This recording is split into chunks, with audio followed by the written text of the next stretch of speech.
Kasus beras 250 ton di Sabang mengajarkan kita bahwa sebuah kebijakan bisa punya lapisan-lapisan makna. Di luar terlihat seperti persoalan izin impor, namun di dalamnya ada dinamika. Hubungan antara pusat dan Aceh, otonomi daerah, sejarah konflik, dan cara komunikasi kekuasaan. Pusat ingin hukum ditegakkan, Aceh ingin dihormati kewenangannya. Dan di tengah dua arus ini, ada masyarakat Sabang yang ingin harga beras terjangkau.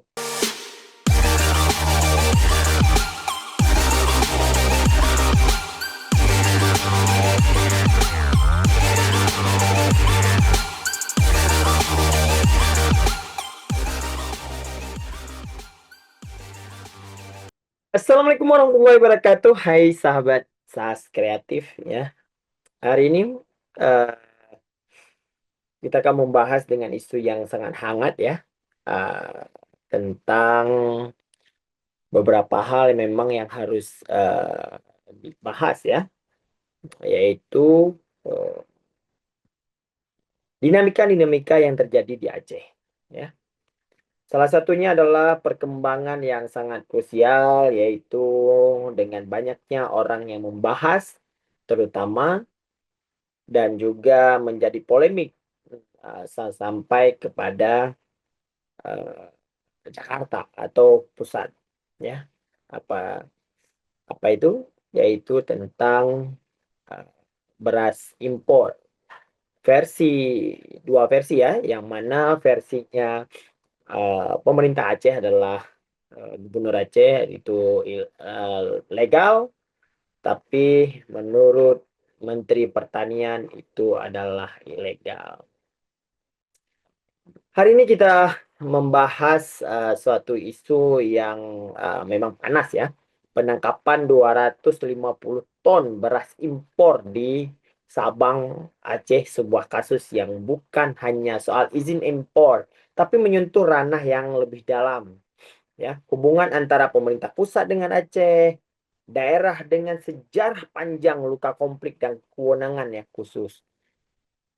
Khusus ini bukan sekedar perdebatan administratif. Ada suara-suara dari Aceh yang menyebut ada narasi yang tendensius, bahkan minim sensitivitas, terutama karena Aceh saat ini dipimpin oleh mantan kombatan GAM, yaitu mantan Panglima Gerakan Aceh Merdeka, yaitu Muzakir Manaf atau Mualim.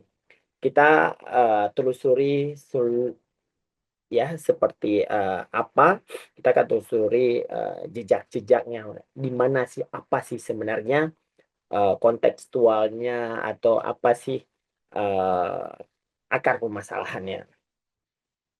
Bermula daripada tanggal 23 November 2025, Kementerian Pertahanan mengumumkan bahwa mereka telah menyegel sebuah gudang di Sabang yang berisi 250 ton beras impor asal Thailand.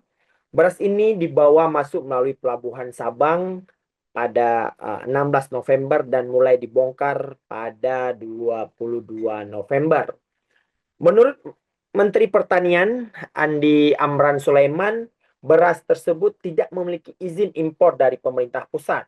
Karena itu, ia memerintahkan penyegelan dan pemeriksaan menyeluruh terhadap perusahaan yang terlibat. Menteri Pertanian juga menyebutkan bahwa pemerintah pusat sudah sangat jelas melarang impor beras tanpa izin di era Presiden Prabowo, kata Imran. Ketegasan adalah keharusan untuk melindungi petani nasional. Amran pun langsung menghubungi Kapolda Aceh, Kabareskrim, Pangdam Iskandar Muda, dan juga Gubernur Aceh Muzakir Manaf untuk memastikan penegakan hukum berjalan tanpa hambatan. Di atas kertas, kasus ini sederhana. Impor tanpa izin, maka disegel. Namun dari pihak Aceh, cerita tak sesederhana itu. Jadi, kita mulai dari pertama. Juru bicara pemerintah Aceh, ya, Muhammad MTA. Dalam pernyataannya, jubir pemerintah Aceh Muhammad MTA menilai tuduhan ilegal dari Kementerian Pertanian sebagai pernyataan yang terlalu dramatis. Ia menyebutkan bahwa narasi itu minim sensitivitas terhadap Aceh, terutama Aceh sebagai daerah bekas konflik. Menurut MTA, tidak ada regulasi yang dilanggar oleh BPKS, Badan Pengusahaan Kawasan Sabang. Sabang adalah kawasan bebas, sehingga mekanisme impor memiliki karakteristik khusus. Impor beras itu merupakan langkah strategis untuk menstabilitaskan harga beras bagi warga Sabang yang selama ini membeli kebutuhan pokok dengan biaya transportasi tinggi. MTA juga menjelaskan atau mendesak agar dilakukan uji laboratorium terhadap beras tersebut. Jika semua sesuai standar, ia meminta agar beras ini dilepas kembali untuk masyarakat Sabang. Yang kedua, Gubernur Aceh Muzakir Manaf atau Mualim secara resmi melalui juru bicaranya juga, Gubernur Aceh Muzakir Manaf atau Mualim juga menolak istilah ilegal. Menurut Gubernur, impor itu sama sekali tidak menabrak regulasi. Ia menegaskan bahwa impor tersebut dimaksud untuk menurunkan harga pangan di Sabang, bukan untuk kebutuhan kelompok tertentu. Pihak Aceh merasa bahwa tuduhan impor ilegal bukan hanya soal hukum, tetapi berpotensi mereduksi kewenangan Aceh dalam mengatur kawasan Sabang yang sejak lama menjadi kawasan istimewa dan bebas pajak. Narasi tendensius dan sensitivitas ini terus diperbincangkan di khalayak ramai. Di titik ini muncul perdebatan yang lebih halus tentang cara pemerintah pusat berbicara kepada Aceh. Beberapa pihak di Aceh menilai narasi impor ilegal yang disampaikan Menteri Pertanian terlalu keras. Pernyataan itu mengabaikan kerangka otonomi Aceh, termasuk kewenangan BPKS Sabang. Secara penyampaian, pusat dianggap seolah-olah menyudutkan Aceh, apalagi karena Aceh ini dipimpin oleh mantan komandan GAM. Inilah yang disebut sebagai narasi tendensius. Bukan karena pemerintah Aceh menolak penegakan hukum, namun karena mereka merasa cara penyampaian pemerintah pusat menyentuh memori kolektif Aceh. Sebuah daerah yang pernah mengalami konflik yang panjang dan kini memiliki status khusus. Aceh ingin ditegakkan hukumnya, tetapi menghilangkan martabat dan kewenangan yang diberikan tanpa menghilangkan martabat dan kewenangan yang diberikan melalui undang-undang pemerintahan Aceh. Menteri Pertanian Amran Sulaiman tetap tegas pada posisinya. Menurut beliau, kasus ini tidak bisa ditoleransi. Ini soal kedaulatan pangan nasional.